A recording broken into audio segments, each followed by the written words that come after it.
organisms and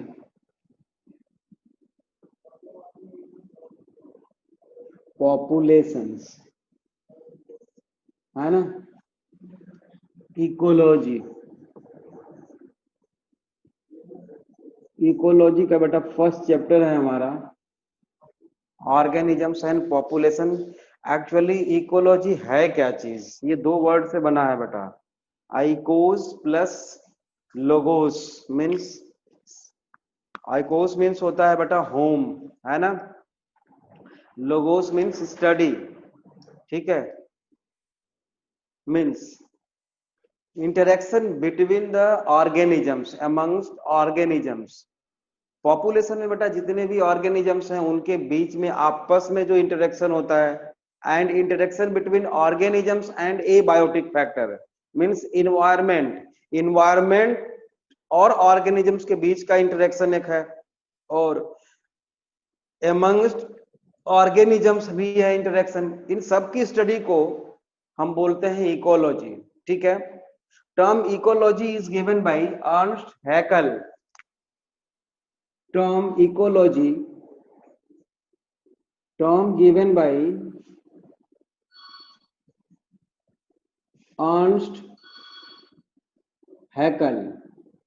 इन्होंने term दिया था बेटा इकोलॉजी का। Father of ecology in India, in India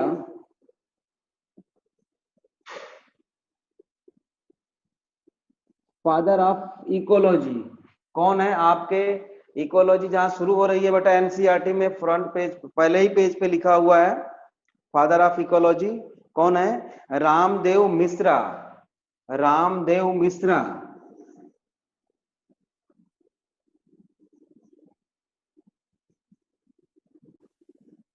ठीक है, father of ecology in India बेटा रामदेव मिश्रा ने, वैसे तो इन्होंने रिसर्च किया था, पीएचडी की डिग्री ली थी बेटा फॉरेन से, लेकिन बीएचयू में बनारस हिंदू यूनिवर्सिटी में इन्होंने स्टैब्लिश किया था, ठीक है ना, इकोलॉजी डिपार्टमेंट इन्होंने स्टैब्लिश किया था बेटा।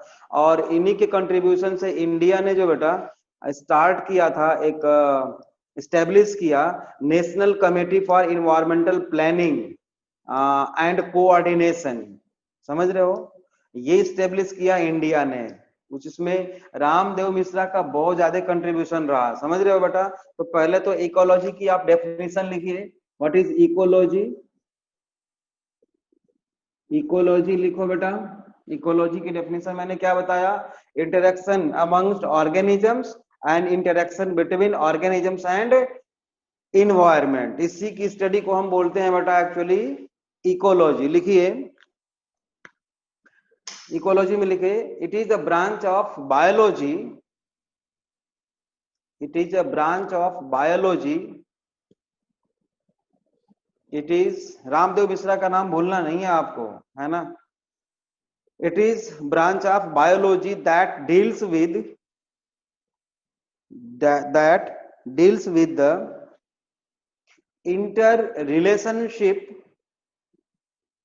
interrelationship between organisms,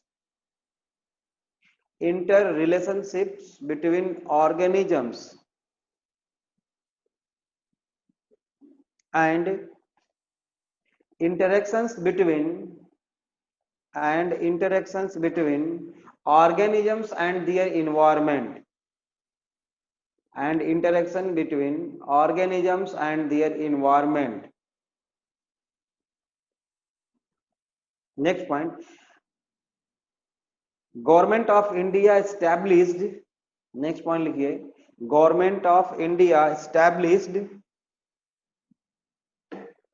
established with underline National Committee for Environmental Planning, National Committee for Environmental Planning and Coordination in 1972,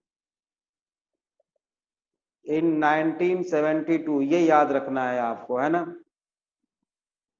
अब biological organisation of an organisms देखते हैं। बायोलॉजिकल ऑर्गेनाइजेशन जो होता है बेटा, बायोलॉजिकल ऑर्गेनाइजेशन, बायोलॉजिकल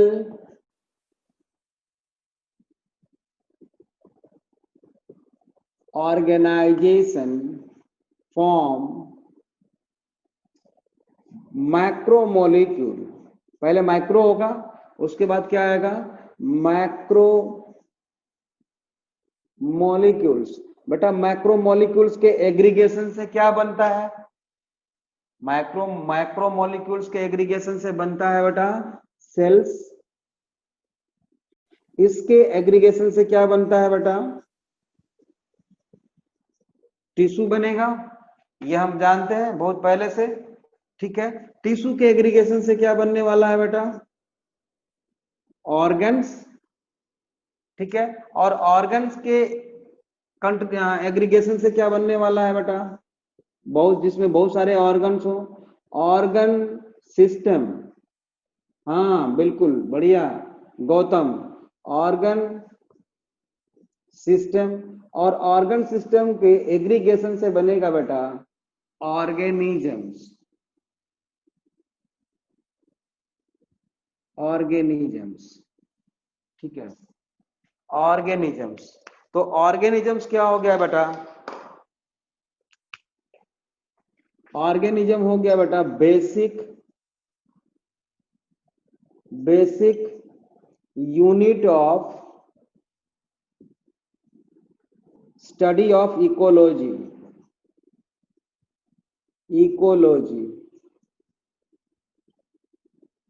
ऑर्गेनिजम्स क्या हो गया बेटा, इकोलॉजी की बेसिक यूनिट हो गई। ठीक है, बहुत सारे ऑर्गेनिजम्स मिलके क्या बनाने वाले हैं, क्या बनाते हैं, क्या बनाते हैं बेटा, पॉपुलेशन।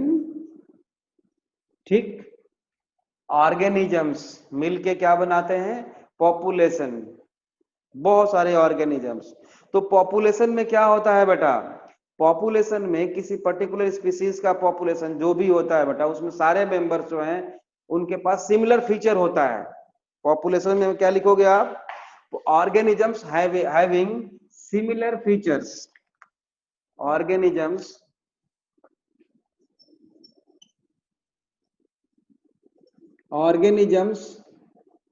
having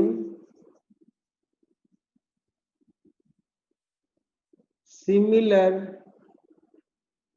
features। लिखते चलो साथ साथ में, इकोलॉजी में बेटा लिखना ही है, बहुत ज्यादा लिखना है। इसमें डायग्राम बहुत कम मिलेगा आपको, फ्लो चार्ट भी कम ही मिलेंगे। लिखना है, स्टेटमेंट खूब लिखते चलना है, उसको याद करते हुए चलना है। ठीक है ना, ऑर्गेनिजम्स हैविंग सिमिलर फीचर, है ना, and reproductively isolated from other species. यहां पे और क्या लिख देंगे, एंड रिप्रोडक्टिवली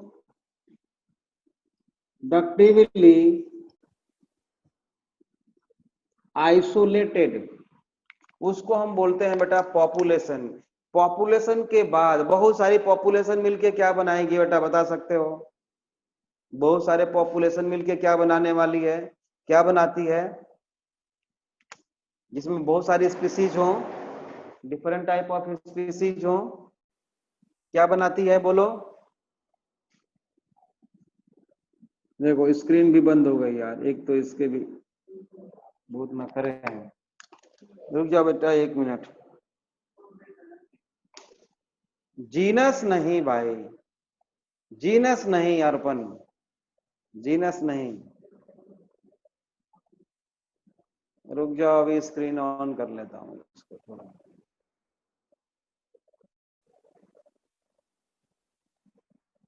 इकोसिस्टम नहीं, इकोसिस्टम नहीं बेटा, कम्युनिटी। क्या बनाएंगे, कई सारे ऑर्गेनिजम्स मिल करके, बहुत सारे ऑर्गेनिजम्स मिलके क्या बनाएंगे, मतलब पॉपुलेशन, कई सारे ऑर्गेनिजम्स की पॉपुलेशन मिलके क्या बनाएगी, कम्युनिटी।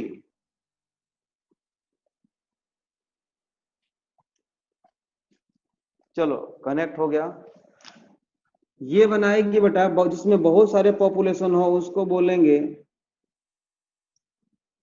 कम्युनिटी। तो कम्युनिटी में लिखो, स्टेटमेंट लिखो कम्युनिटी में, population of, it is a population of different type of species, या population of different type of species, different type of species in specific geographical area. Population of species, different species in specific geographical area, उसको हम बोला बेटा बोलेंगे community. एक isolated area है, geographical particular geographical area है, वहां पे बहुत सारी स्पीसीज की पॉपुलेशन रहती है, बहुत सारी स्पीसीज की पॉपुलेशन रहती है, उसको हम इकोलॉजी के लैंग्वेज में कम्युनिटी बोलते हैं। कम्युनिटी समझ में आ गया? सब कुछ समझते हुए चलो, कम्युनिटी समझ में आया? ठीक है। अब देखो लिख लिया। अब कम्युनिटी मिलके क्या बनाएगी? कई सारी कम्युनिटी मिलके क्या बनाएगी बेटा? अब बोलो, जो अभी आप बोले थे, कोई बोला था इको सिस्टम। और इको सिस्टम क्या है, इसके लिए तो नेक्स्ट चैप्टर में पढ़ेंगे इसका डिटेल। ऑर्गेनिज्म एंड पॉपुलेशन के बाद बेटा इकोसिस्टम वाला चैप्टर है, वहां पे इसके बारे में डिटेल पढ़ेंगे। लेकिन इकोसिस्टम एक्चुअल में है क्या, बताओ? It is interaction between biotic and abiotic components of the biosphere. Biosphere का जो बायोटिक और एबायोटिक फैक्टर्स जितने भी हैं बेटा, वो इंटरेक्ट करते हैं, उसी को हम क्या बोलते हैं? इकोसिस्टम। ठीक है। बहुत सारे इकोसिस्टम मिलके क्या बनाते हैं बेटा? बायोम। बायोम, हाँ बायोम्स। बायोम को बेटा हम बोलते हैं मेजर इकोसिस्टम। इसको हम क्या बोलते हैं? Major ecosystem. बायोम्स को ही हम बेटा बोलते हैं मेजर इकोसिस्टम। और बायोम क्या है? लिखिए, it is largest unit. Biome में लिखो, it is largest unit, largest unit which have flora and fauna. It is the largest unit which have flora and fauna of any area, of any area. For example, जो biomes हैं उनके नाम आपको याद होने चाहिए। मेजर बायोम जो हैं, इंडियन है ना, लिखिए tropical rain forest, tropical rain forest, comma deciduous, DECIDUOUS, deciduous, deciduous forest, sea coast, COAST, sea coast forest, sea coast forest are major biomes in India, are major biomes in India। बेटा कई सारे biome मिलके क्या बनाएंगे? कई सारे biome मिलके क्या बनाएंगे? बायोस्फीयर। वाह आकाश रंजन, बायोस्फीयर, बहुत अच्छा। बायोस्फीयर वो एरिया है बेटा, ये अर्थ का वो एरिया है जहां तक लिविंग ऑर्गेनिजम्स पाए जाते हैं, है ना।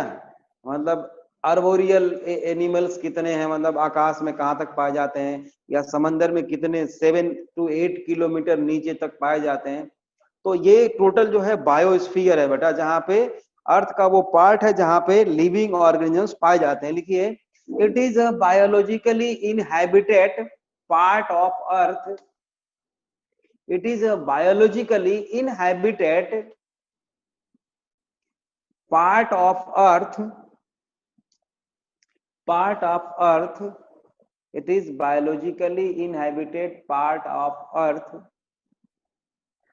along with its physical environment, along with its physical environment consisting of lower atmosphere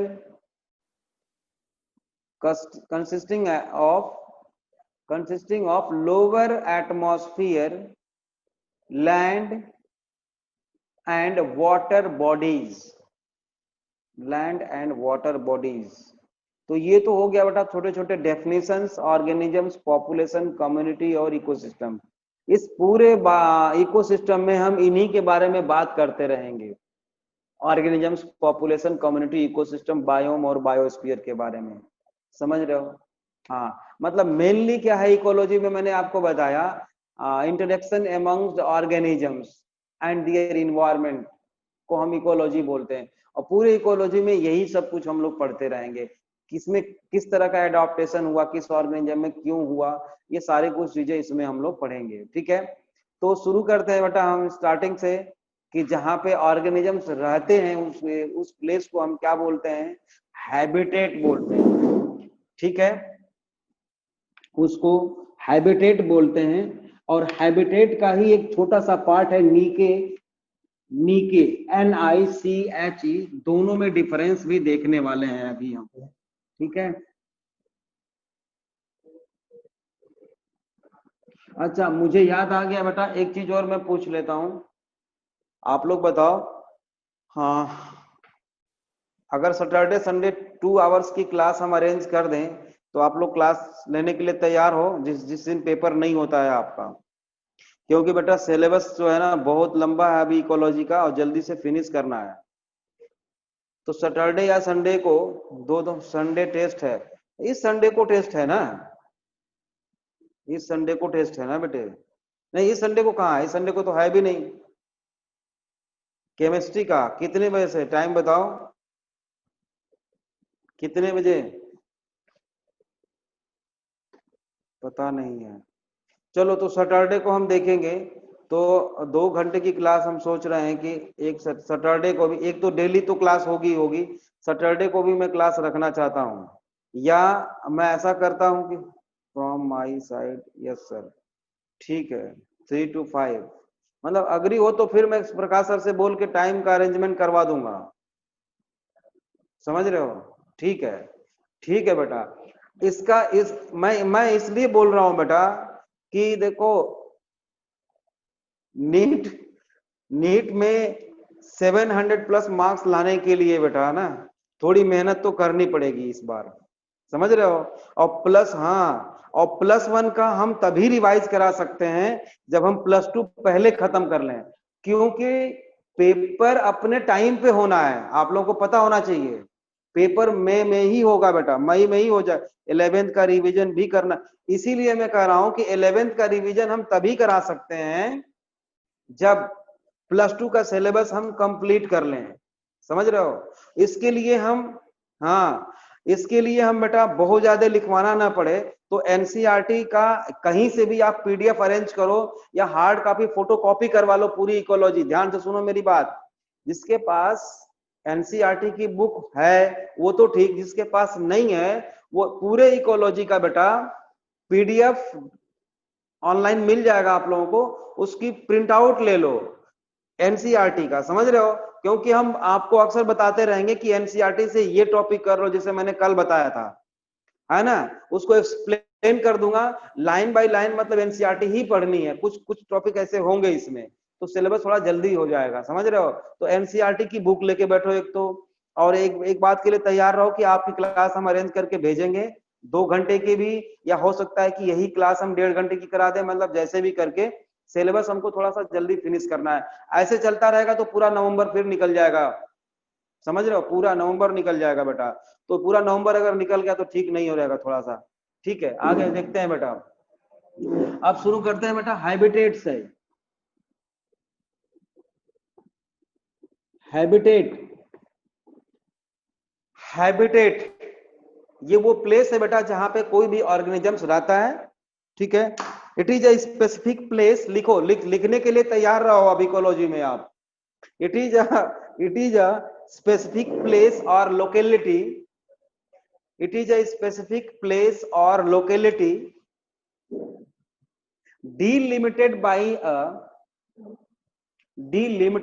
a combination of factors. It is specific place or locality delimited by a combination of factors, comma, physical features, and barriers, where a community live, जैसे for example ponds, deserts, river, valley, saline soil, etcetera. मतलब ये सब क्या है बेटा? Ponds, deserts, rivers, valley, saline. Sir repeat, ठीक है, repeat कर देता हूं बेटा। हैबिटेट में लिखो, it is a specific place और locality determined by a combination of factors, comma, physical features and barriers where a community live। ठीक है, for example ponds, river, deserts, valley, saline water, ये सब सारे क्या है बेटा? सलाइन सॉइल, ये सब क्या है? हैबिटेट है। मतलब कि सैलाइन सॉइल में जो ऑर्गेनिज्म पाया जाएगा बेटा, वो डेजर्ट में नहीं पाया जाएगा। जो डेजर्ट में पाया जाएगा वो वैली में नहीं पाया जाएगा, रिवर में नहीं पाया जाएगा। मतलब हर एक ऑर्गेनिज्म का अपना अपना अलग अलग प्लेस है। उस प्लेस को, उस ऑर्गेनिज्म का हैबिटेट बोलते हैं। ठीक है, अब नीके और इकोलॉजिकल नीके, दूसरा हेडिंग दो। नीके, NICHE, नीके और इकोलॉजिकल नीके, बात एक ही है बेटा। जैसे मान लो सॉयल में रहने वाले बहुत सारे ऑर्गेनिजम्स हैं, सॉयल में रहने वाले बहुत सारे ऑर्गेनिजम्स हैं, उसमें से एक है बेटा अर्थवर्म। अर्थवर्म, ठीक है। तो अर्थवर्म बरो बना के रहता है। ये सॉयल है बेटा, मान लो ऐसे सॉयल है, इसमें बरो बना के रहेगा ऐसे लंबा सा, ठीक है। और इसी सॉयल को एज ए फूड, मतलब डिग्रेडेड जो मटेरियल्स होते हैं, रिमेन्स, प्लांट रिमेन्स होते हैं जो सॉयल में मिक्स होते हैं बेटा, इसी को खाएगा और इसी को क्या करेगा? एक्सक्रीटा यहाँ पे निकालेगा, यही करता है। तो इस सॉयल में रहने वाले बहुत से ऑर्गेनिजम्स, बैक्टीरिया भी है यहाँ पे, है ना, एग्रोबैक्टीरियम भी है यहाँ पे, बहुत सारे ऑर्गेनिजम्स हैं। तो ये सॉयल एक हैबिटेट हो गया। ध्यान से देखो, ये सॉयल क्या हो गया बेटा? एक हैबिटेट हो गया। और इस सॉइल में डिफरेंट नीके है, जिसमें कि डिफरेंट ऑर्गेनिजम्स रहते हैं। मतलब क्या होगा? एक हैबिटेट बहुत सारे नीचेस का ग्रुप होता है, समझ रहे हो? जबकि एक नीक जो है बेटा, एक नाइक जो है, उसमें एक ही सिंगल स्पीसीज सरवाइव करती है बेटा। एक नीचे में बेटा एक ही ऑर्गेनिजम्स, मतलब सिंगल स्पीसीज सरवाइव करती है, ठीक है। जबकि हैबिटेट जो है बेटा, बहुत सारे स्पीसीज को सपोर्ट करता है, और नीके केवल सिंगल स्पीसीज को सपोर्ट करता है। बात समझ में आ गई? जो नहीं समझ में आया होगा, अभी लिखवाने जा रहा हूं, समझ में आ जाएगा, है ना। और उसके बाद भी समझ में नहीं आएगा तो फिर से समझाऊंगा। चलो लिखो, नीके में लिखो, इकोलॉजिकल नीके में लिखो, it is a specific part of habitat, it is specific part of habitat. थोड़ा तेज लिखो बेटा, है ना। It is specific part of habitat occupied by individuals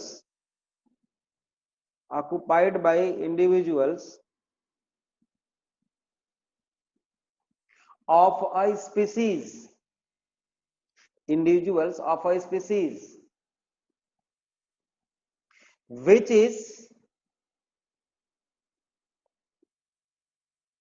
which is circumscribed by habitat occupied by individuals of a species, which is circumscribed by its range of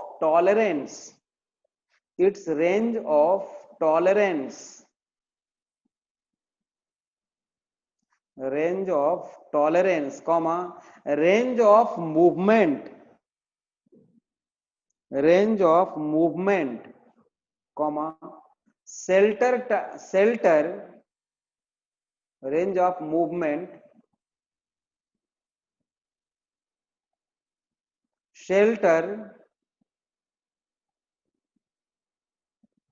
type of foods,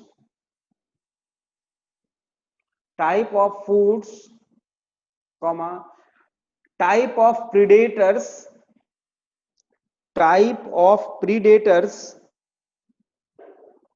and timing of activity,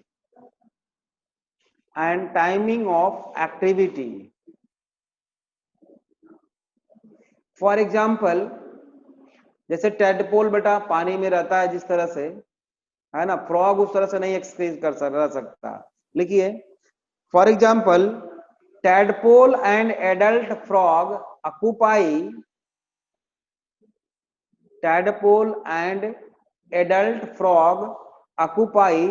different ecological niche.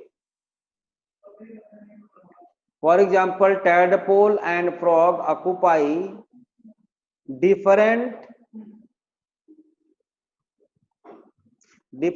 ecological niche. As the former is herbivorous, मतलब tadpole क्या होता है? herbivorous होता है बेटा। Former is herbivorous, aquatic, while the latter is carnivorous amphibians,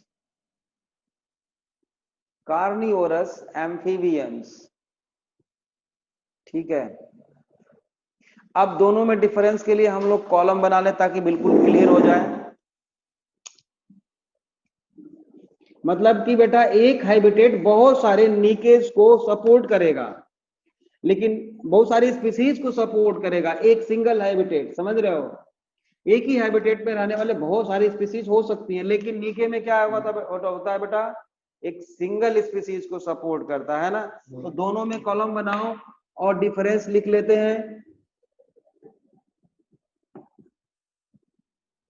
इधर लिखो आप हैबिटेट,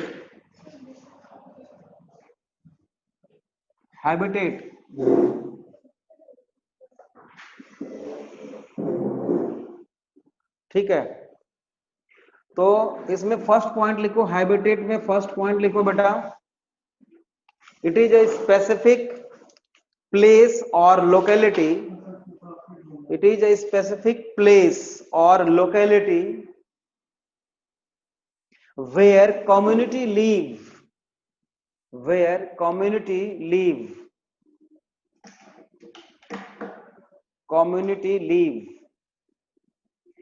और नीचे में फर्स्ट पॉइंट लिखो, it is an ecological component of habitat, it is an ecological component of habitat which is determined by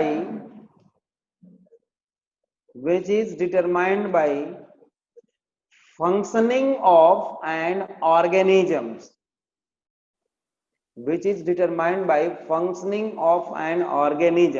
right? अब habitat में दूसरा लिखो, हैबिटेट में सेकंड लिखो बेटा, a habitat has a number of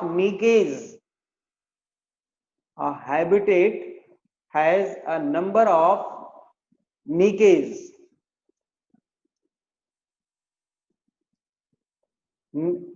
और नीके में लिखो सेकेंड पॉइंट, नीके does not have components, does not have components. Third लिखो, हैबिटेट में थर्ड लिखो बेटा, habitat supports a number of species, habitat supports a number of species.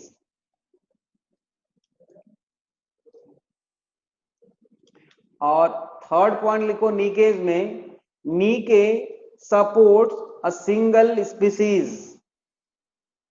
इसको अंडरलाइन करना है आपको, इस पॉइंट को, दोनों को, थर्ड पॉइंट को, नीके सपोर्ट अ सिंगल स्पीसीज।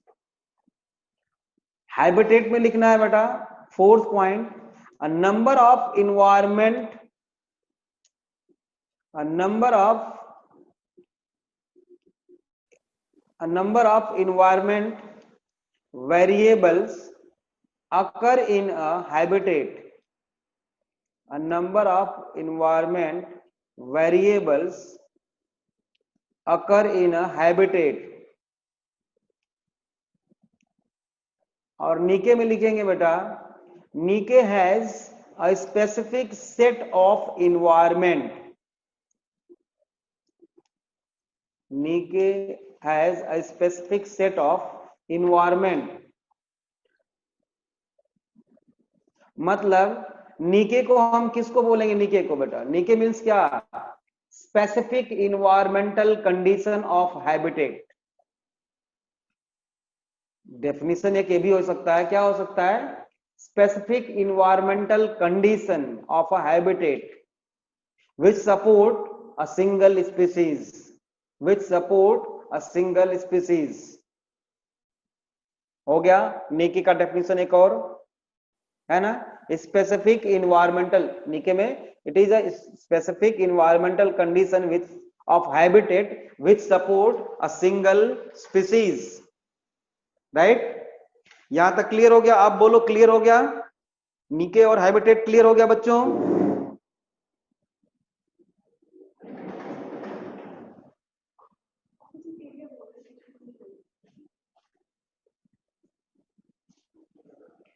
बोलो डेफिनेशन रिपीट लिख लो, नीके को में लिखो, it is a specific environmental condition of habitat, it is a specific environmental condition of habitat which support a single species।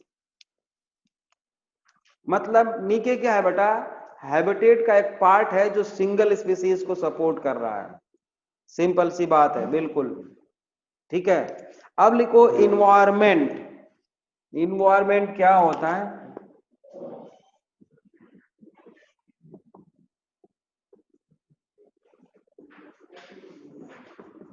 Environment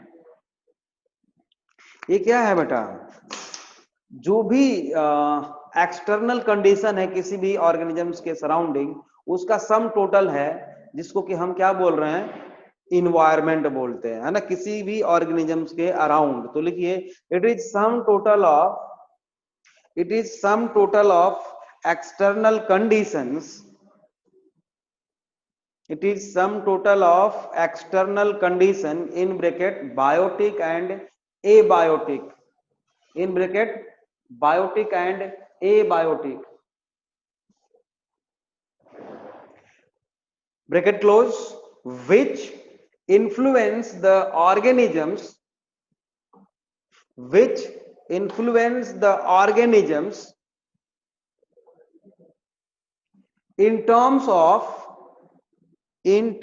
of survival and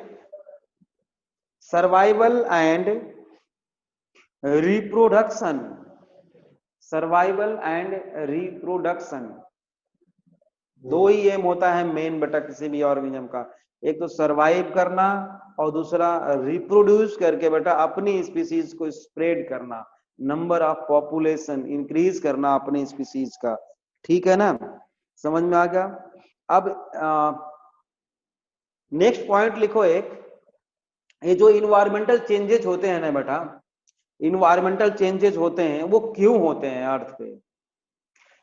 change in season, जो season change होता है, जैसे कि मान लो अभी समर सीजन था, अब हम लोग शिफ्ट हो रहे हैं किधर, विंटर के तरफ।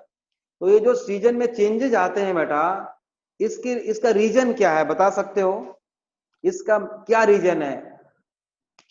जो सीजन चेंज होने का रीजन आप लोग बता सकते हो हमें? हाँ निशांत बताओ। रोटेशन ऑफ अर्थ, ठीक है।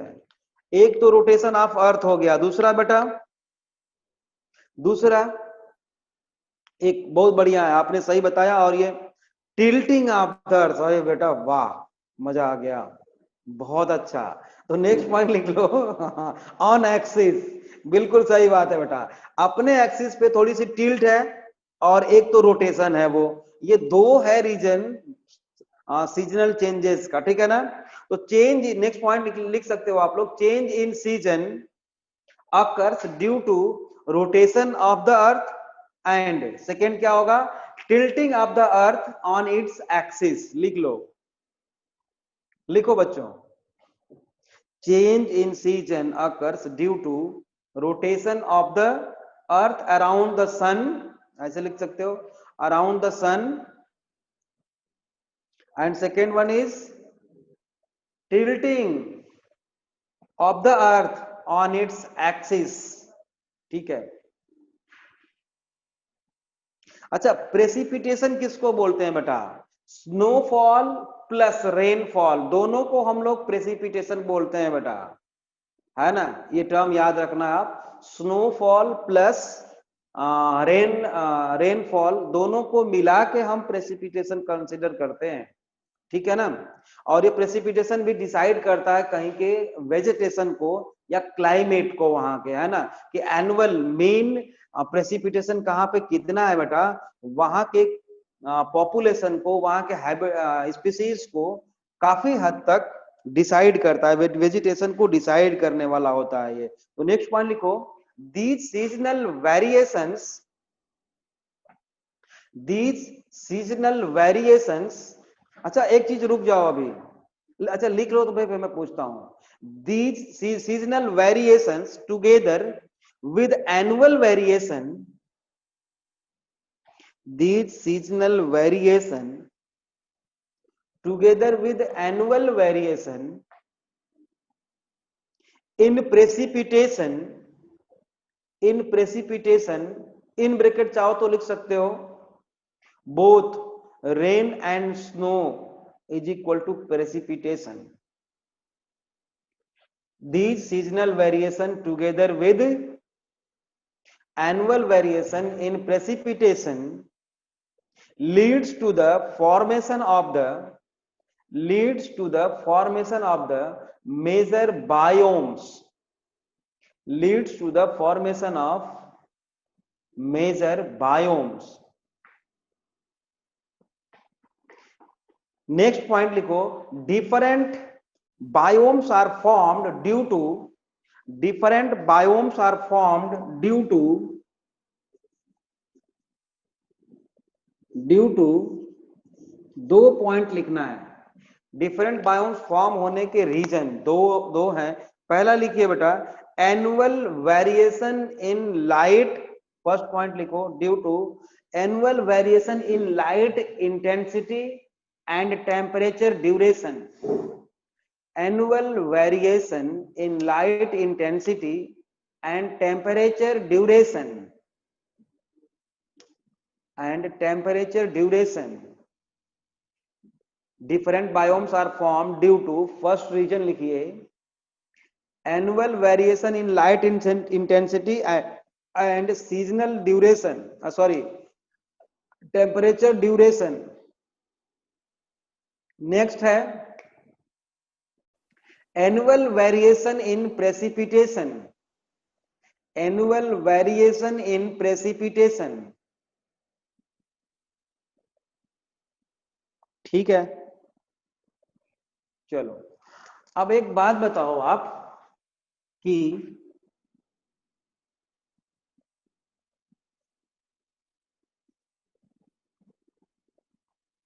ये प्लेन एरिया है और ये हाइट है, हिल स्टेशन है कोई।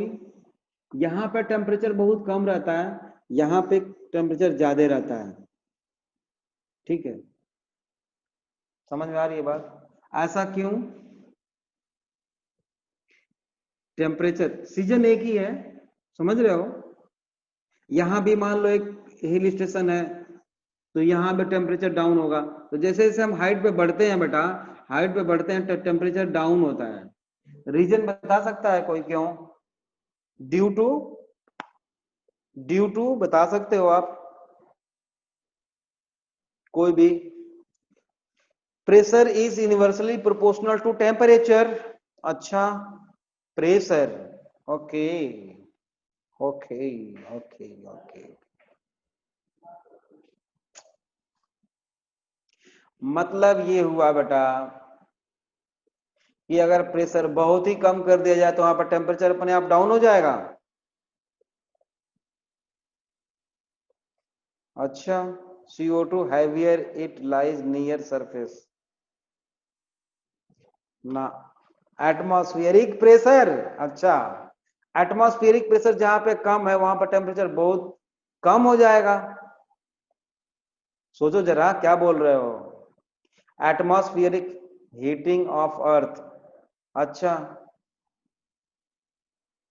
चलो टाइम लगाओगे आप लोग, मैं बता देता हूं बेटा। देखो, जो एटमॉस्फेयर में पार्टिकल्स हैं बेटा, पार्टिकल्स हैं, डस्ट पार्टिकल्स हैं या बहुत सारे कंपाउंड्स हैं, कंपोनेंट्स हैं एटमॉस्फेयर के, इन्वायरमेंट के, इनकी डेंसिटी कहां पे होगी? प्लेन में होगी या हाइट पे होगी? इनकी डेंसिटी प्लेन में होगी या हाइट पे होगी? बताओ, इनकी डेंसिटी ज्यादा कहां पे होगी? प्लेन में होगी कि हाइट पे होगी कि दोनों जगह बराबर होगी? एयर के कंपोनेंट्स जो हैं बेटा, डस्ट पार्टिकल्स हैं बहुत सारे हैं, तो उनकी डेंसिटी बेटा प्लेन में ज्यादा होगी या हाइट पे ज्यादा होगी? प्लेन में ज्यादा होगी। और बेटा ये जो भी है ना, अब इसमें CO2 भी है, इसमें बेटा इसमें CO2 भी है डस्ट पार्टिकल में। ये एनर्जी को होल्ड करके रखते हैं, समझ रहे हो? ये एनर्जी को होल्ड करके रखते हैं। Less absorption of heat from sun which prevent the rise of temperature. Absorption की बात नहीं है बेटा, ये जो है एनर्जी को होल्ड करके रखते हैं। जो CO2 है वो भी एनर्जी, ग्रीन हाउस इफेक्ट हम लोग लास्ट चैप्टर में पढ़ेंगे बेटा। बहुत सारी गैसेज ऐसी हैं जो हीट को ट्रैप करके रखती हैं अपने पास, जैसे carbon dioxide green house gas है बेटा, वो एनर्जी को ट्रैप करके रखती है, समझ रहे हो? तो डेंसिटी प्लेन में ज्यादा है तो ज्यादा एनर्जी को होल्ड करके रखा रहेगा तो टेम्परेचर राइज करेगा यहाँ पे।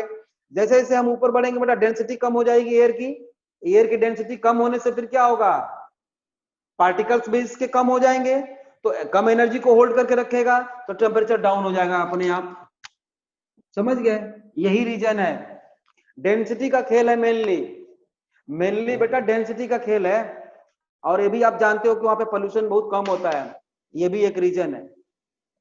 पोल्यूशन कम है तो बेटा बहुत सारी ऐसी गैसेस हैं जो एनर्जी को ट्रैप करके रखती हैं, होल्ड करके रखती हैं अपने पास, है ना? वो कम है तो जाहिर सी बात है वहां पर टेम्परेचर कम रहेगा।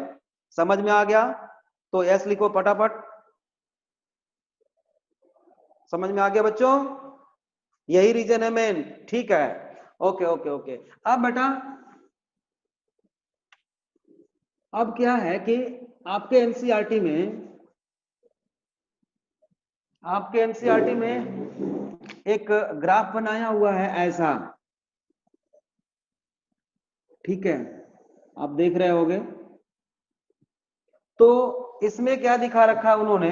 मीन एनुअल प्रेसिपिटेशन नीचे दिखा रखा है, मीन एनुअल प्रेसिपिटेशन, ठीक है? और इसको 50 के डिफरेंस पे दिखा रखा है, 50 है, फिर 100 है, फिर 150 है, फिर 200 है, सो ऑन। इसी तरह से ये 450 तक गया है यहाँ पे, ठीक है? मीन एनुअल प्रेसिपिटेशन इन सेंटीमीटर, ये किसमें है बेटा? सेंटीमीटर में है। और इधर क्या दिखा रखा उन्होंने, mean annual temperature degree centigrade, mean annual temperature in degree centigrade. तो यहां पर 0 दिखा रखा है इन्होंने, ठीक है, टेम्परेचर, हाँ 0, 5 का डिफरेंस है तो -5, -10, -15 ऐसे। फिर यहाँ पे 5 है, 10 है, 15 है, ऐसे करते करते यहाँ पे कितने तक पहुंचे देखो तो 30 तक ऐसे गए है ना। अब यहाँ पे आर्कटिक और अल्पाइन टुंड्रा लिखा हुआ है, हाँ आर्कटिक और अल्पाइन टुंड्रा लिखा हुआ है, 150 तक गया है ऐसे। यहां से मिनिमम टेम्परेचर वहां पे कितना चला जाता है बेटा, -15 और 10 के बीच में, -10 के बीच में ऐसा। और यहाँ पे इस तरह से ऐसे दिखाया है। ये क्या है बेटा, अल्पाइन, लिखो अल्पाइन, आर्कटिक अल्पाइन टुंड्रा। ये डायग्राम अपने एनसीईआरटी में देख रहे हो, अपने एनसीईआरटी में देख रहे हो बेटा, तो बनाओ इसको फटाफट। हाँ तो उसमें देखो डेजर्ट 5 से 25 तक लिखा हुआ है और 50, ये मान लो यहाँ पे 25 है, तो ऐसे ये है ग्राफ बता रहा है बेटा कि मीन एनुअल प्रेसिपिटेशन डेजर्ट में कितना होता है 50, और टेम्परेचर का रेंज क्या है from 5 degree to 25 degree centigrade temperature रहता है। ग्रासलैंड में 0 से 25 रहता है, ग्रासलैंड में 0 से 25 रहता है।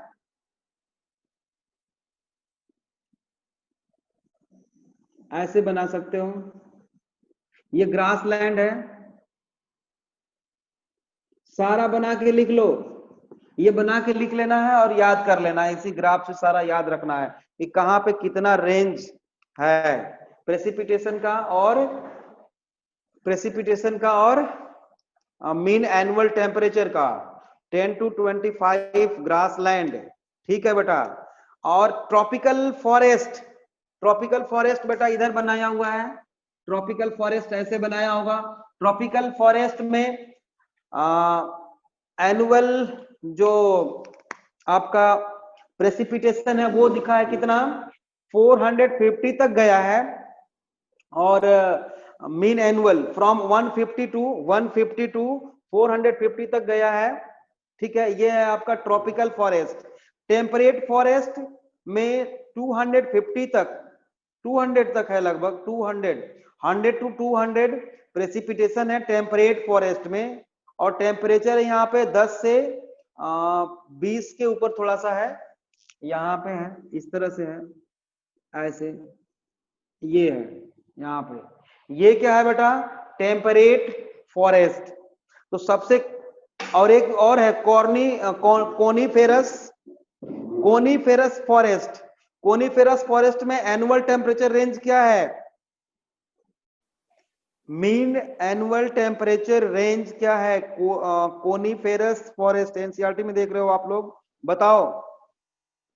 0 टू सॉरी -5 टू दिख रहा है इसमें, 0 टू लगभग दिख रहा है क्या, हाँ 0 से 10 के 15 के बीच में है। और एनुअल प्रेसिपिटेशन कितना दिखा रहा है बेटा, 50 टू 250 दिखा रहा है क्या, 50 टू 250 तक।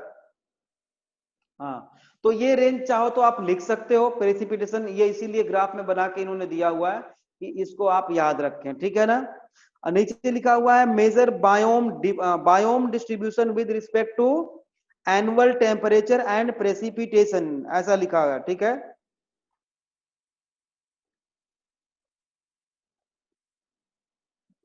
नेक्स्ट स्टेटमेंट लिखो इसमें, ये तो आप बना लेना, जिसने बना लिया ठीक है, नहीं तो आप एनसीईआरटी से देख के कॉपी कर लेना इसको। नेक्स्ट पॉइंट लिखो, regional and local variation with in each biome, regional and local variation in each biome leads to the formation of a wide variety of habitat leads to the formation of a wide variety of habitat, मतलब regional and local variation within each biome leads to the formation of wide variety of habitat.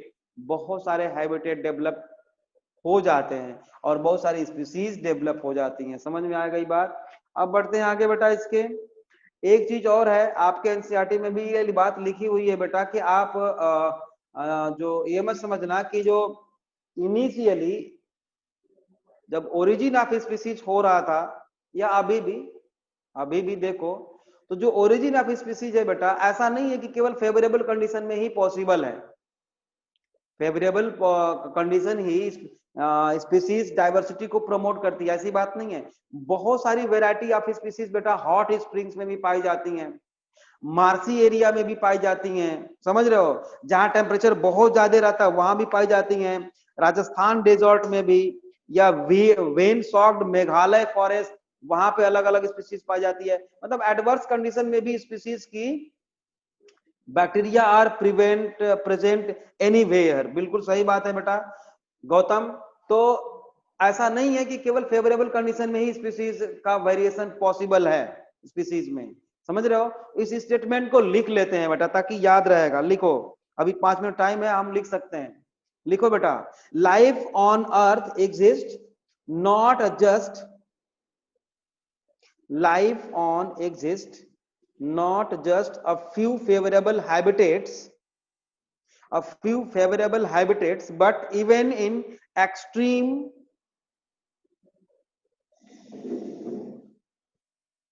life on earth exists not just a few favorable habitats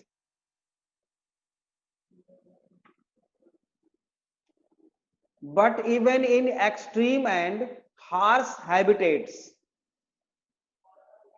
but even in extreme and harsh habitat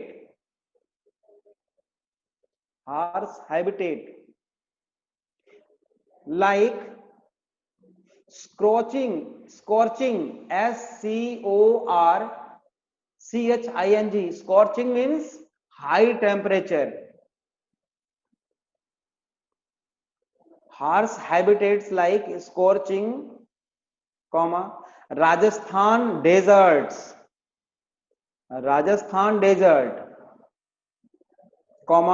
rain soaked Meghalaya forest, rain soaked SOCKED, rain soaked Meghalaya forests, deep ocean trenches,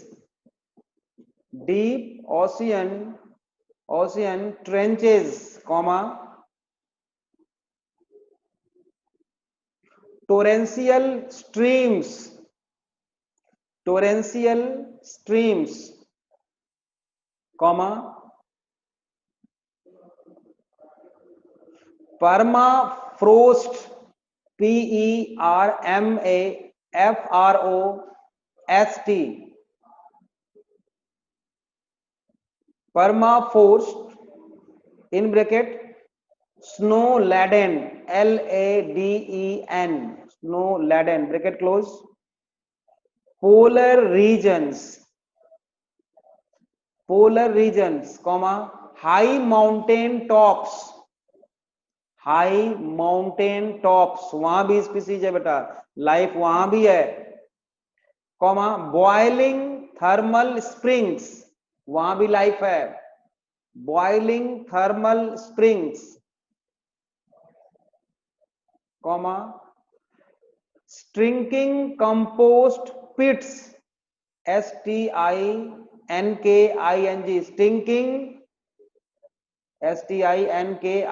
stinking compost pits, and even our intestine, वहां भी है bacteria,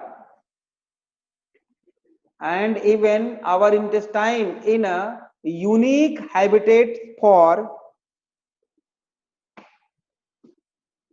pits, and even our intestine is a unique habitats for hundreds of species. Hundreds of species. अब बताओ